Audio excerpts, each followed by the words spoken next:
मेरे class 12th के प्यारे बगो लोग, कैसे हैं आप लोग। आशा करते हैं कि आप लोग ठीक होंगे, मन लगा के पढ़ाई कर रहे होंगे। तो बगो लोग, आज हम लोग सीखने वाले हैं, है ना, होम साइंस के चैप्टर नंबर 14 का वीवीआई ऑब्जेक्टिव बगो लोग। तो चैप्टर नंबर 14 का नाम है वस्त्रों के चयन को प्रभावित करने वाले कारक। आज हम लोग इसी का वीवीआई ऑब्जेक्टिव करने वाले हैं बगो लोग, है ना। यह चैप्टर अपने आप में बहुत ही इंपॉर्टेंट चैप्टर है। इससे आपको एग्जाम में, है ना, 2 से 3 नंबर का क्वेश्चन पूछता है बगलो इस चैप्टर से। देखिए यहीं पे आपको शो कर दिया 2 साल के, देखिए, है ना। यह देखिए तीसरा साल यह है बगलो, है ना। मैंने 2 से 3 क्वेश्चन आपको हर एक साल आपको रहता है ना, इस चैप्टर नंबर 14 से बगलो। तो चलिए, है ना, हम लोग शुरू करते हैं बगलो। और शुरू करने से पहले आप लोग से निवेदन है कि जो अभी तक वीडियो को लाइक नहीं किए बगलो, प्लीज़ वीडियो को लाइक कर दीजिए, है ना। चैनल को सब्सक्राइब नहीं किए बगलो तो प्लीज़ चैनल को सब्सक्राइब कर दीजिएगा। चलिए, एकदम बहुत ही झकासा क्वेश्चन है बगलो, वीवीआई क्वेश्चन है। चलिए हम लोग क्वेश्चन नंबर फर्स्ट देखते हैं। बहुत ही अच्छा क्वेश्चन है। देखिए कहता है क्वेश्चन नंबर 41 कि निम्न में से किसे यूनिफॉर्म की आवश्यकता नहीं है। निम्न में से किसे यूनिफॉर्म की आवश्यकता नहीं है, तो किसे नहीं है बोलो, तो कॉलेज शिक्षक के, है ना। कॉलेज शिक्षक के आपको यूनिफॉर्म की आवश्यकता नहीं पड़ती है बोलो, है ना। मगर देखिए डॉक्टर के एक यूनिफॉर्म होता है कि नहीं, नर्स का एक यूनिफॉर्म होता है, स्कूली बच्चे के भी यूनिफॉर्म होता है, मगर कॉलेज के शिक्षा का कोई यूनिफॉर्म नहीं होता है। मन है तो पहन सकते, नहीं तो, है ना, बिना विदाउट यूनिफॉर्म के भी आते हैं। चलिए क्वेश्चन में हम लोग सेकेंड देखते हैं, वो लोग 2 देखते हैं। कहता है वस्त्र आवश्यक है। वस्त्र आवश्यक है तो किसके लिए आवश्यक है। तो देखिए वस्त्र हमारा आवश्यक है शरीर को, है ना, आवरण प्रदान करने हेतु। वस्त्र आवश्यक है किसके लिए, तो शरीर को आवरण प्रदान करने हेतु, शरीर को गर्म रखने हेतु, सामाजिक प्रतिष्ठा हेतु, यानी कह सकते हैं इनमें से सभी हो जाएगा बोलो। ऑप्शन नंबर डी हो जाएगा, इनमें से सभी। चलिए क्वेश्चन नंबर हम लोग 3 देखते हैं बोलो। बहुत ही अच्छा क्वेश्चन है, देखिए 2024 से पूछा है ना। देखिए क्वेश्चन नंबर 3 कहता है कपड़े की मूल इकाई क्या है। कपड़े की मूल इकाई क्या है ना। तो तंतु है बोलो, क्या है, तंतु है। ऑप्शन नंबर ए हो जाएगा, तंतु। चलिए क्वेश्चन में हम लोग 4 देखते हैं। कहता है दुख एवं शोक के समय का वस्त्र होना चाहिए। दुख एवं शोक के समय का वस्त्र होना चाहिए तो कैसा बोलो, तो सफ़ेद एवं हल्के, है ना, सफ़ेद एवं हल्के। ऑप्शन नंबर बी हो जाएगा, सफ़ेद एवं हल्के। चलिए क्वेश्चन नंबर हम लोग 5 देखते हैं। कहता है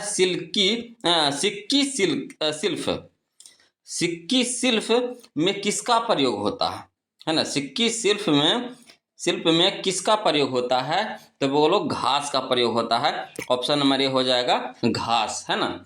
चलिए क्वेश्चन नंबर हम लोग 6 देखते हैं बोलो। बहुत ही अच्छा क्वेश्चन है। क्वेश्चन नंबर 6 कहता है, क्वेश्चन नंबर 6 कि निम्न में कौन कला का तत्व नहीं है। निम्न में कौन कला का तत्व नहीं है, तो सुरक्षा बगलो। ऑप्शन नंबर डी हो जाएगा, सुरक्षा।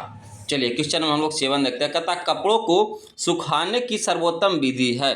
कपड़ों को सुखाने की सर्वोत्तम विधि है तो कौन है बगलो, तो धूप तथा हवा द्वारा, है ना। धूप तथा हवा द्वारा हम लोग कपड़े धोते हैं तो कहाँ सुखाते हैं, तो धूप में सुखाते हैं, या तो फिर जहाँ हवा बह रही हो वहाँ सुखाते हैं, है ना। चलिए क्वेश्चन नंबर 8 देखते हैं बोलो। कहता है निम्नलिखित में से कौन प्राकृतिक रेशा है। निम्नलिखित में से कौन प्राकृतिक रेशा है, तो सिल्क है बोलो। ऑप्शन नंबर ए हो जाएगा, सिल्क। चलिए क्वेश्चन नंबर हम लोग 9 देखते हैं। ये भी बहुत अच्छा क्वेश्चन है। देखिए 2 साल पूछा था लगातार 21 और 22 में। कहता है किस प्रकार के कपड़ों को, है ना, स्टार्च किया जाता है। किस प्रकार के कपड़ों को स्टार्च किया जाता है, तो वो लोग सूती कपड़ों को, है ना, सूती कपड़ों को। ऑप्शन नंबर बी हो जाएगा, सूती कपड़ों को। चलिए क्वेश्चन नंबर हम लोग 10 देखते हैं। देखिए वो लोग क्वेश्चन नंबर 10 देखिए क्या कहता है। कहता है क्वेश्चन नंबर 10 कि निम्न में कौन सा कपड़ों को नुकसान पहुंचाता है। निम्न में कौन सा कपड़ों को नुकसान पहुंचाता है, तो वो लोग, है ना, सिल्वर फिश आपको कपड़ों को नुकसान पहुंचाता है वो लोग। ऑप्शन नंबर बी हो जाएगा, सिल्वर फिश, है ना।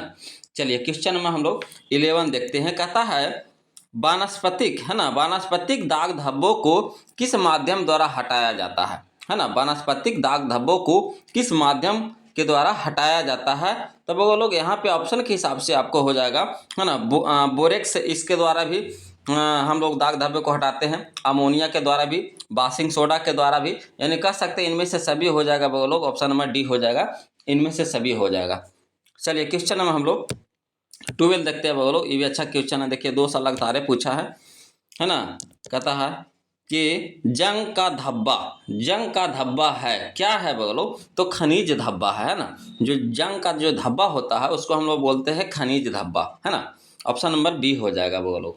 चलिए क्वेश्चन नंबर हम लोग 13 देखते हैं। कहता है परिधान के उपयोग के बाद किस गतिविधि का आवश्यकता तुरंत होती है? परिधान के उपयोग के बाद किस गतिविधि की आवश्यकता तुरंत होती है? तो बोलो आयरन करना, है ना, आयरन करना। ऑप्शन नंबर बी हो जाएगा, आयरन करना। चलिए क्वेश्चन नंबर हम लोग 14 देखते हैं बोलो। कहता है क्वेश्चन नंबर 14 कि निम्न में से कौन वस्त्रों पर लगे धब्बे को छुड़ाने की विधि नहीं है? निम्न में से कौन वस्त्रों पर लगे धब्बे को छुड़ाने की विधि नहीं है? तो वो लोग भौतिक विधि, है ना, भौतिक विधि। ऑप्शन नंबर डी हो जाएगा, भौतिक विधि। चलिए क्वेश्चन नंबर हम लोग 15 देखते हैं। वो लोग कहता है निम्न में सूती तंतुओं की कौन सी विशेषता है? निम्न में सूती तंतुओं की कौन सी विशेषता है? तो वो लोग, है ना, आसानी से रंगाई, है ना। सूती जो तंतु होते हैं, सूती जो वस्त्र होता है ना, उसको आसानी से हम लोग रंग सकते हैं वो लोग। तो नहीं कह सकते आसानी से रंगाई। ऑप्शन नंबर डी हो जाएगा। चलिए क्वेश्चन नंबर हम लोग 16 देखते हैं। बहुत ही अच्छा क्वेश्चन है वो लोग, 2010 में पूछा था। देखिए कहता है क्वेश्चन नंबर 16 कि रेशा जो मजबूत होता है वह रस्सियों बनाने में काम आता है, बताइए कौन सा रेशा बोलो? तो सूती रेशा, है ना। ऑप्शन नंबर ए हो जाएगा बोलो, सूती रेशा, है ना। चलिए क्वेश्चन नंबर 17 देखिए बोलो। कहता है निम्न में रेशमी तंतुओं की कौन सी विशेषता है? निम्न में रेशमी तंतुओं की कौन सी विशेषता है? तो वो लोग यहाँ पे हो जाएगा वजन में हल्के, है ना। ऑप्शन नंबर सी हो जाएगा, वजन में हल्के, है ना। चलिए क्वेश्चन नंबर हम लोग 18 देखते हैं। वो लोग क्वेश्चन नंबर 18 देखिए, ये भी अच्छा क्वेश्चन है, 2012 में पूछा है। देखिए कहता है संपूर्ण धुलाई क्रिया के अंतर्गत कौन शामिल नहीं है? संपूर्ण धुलाई क्रिया के अंतर्गत कौन शामिल नहीं है? धुलाई के अंतर्गत कह रहा है, तो देखिए इस्त्री करना तो धुलाई के बाद ना होता है वो लोग। तो यहाँ पे हो जाएगा हमारा ऑप्शन नंबर डी हो जाएगा, है ना। चलिए क्वेश्चन नंबर हम लोग 19 देखते हैं। कहता लंबी और मोटी महिला के लिए कौन से रेखा वाले वस्त्र उचित रहते हैं? लंबी और मोटी महिला के लिए कौन से रेखा वाले वस्त्र उचित रहते हैं? तो यहाँ पे हो जाएगा हमारा तिरछी रेखा वाले, है ना। ऑप्शन नंबर सी हो जाएगा, तिरछी रेखा वाले। चलिए क्वेश्चन में हम लोग 20 देखते हैं वो लोग। क्वेश्चन नंबर 20 देखिए, बहुत ही अच्छा क्वेश्चन है। कहता है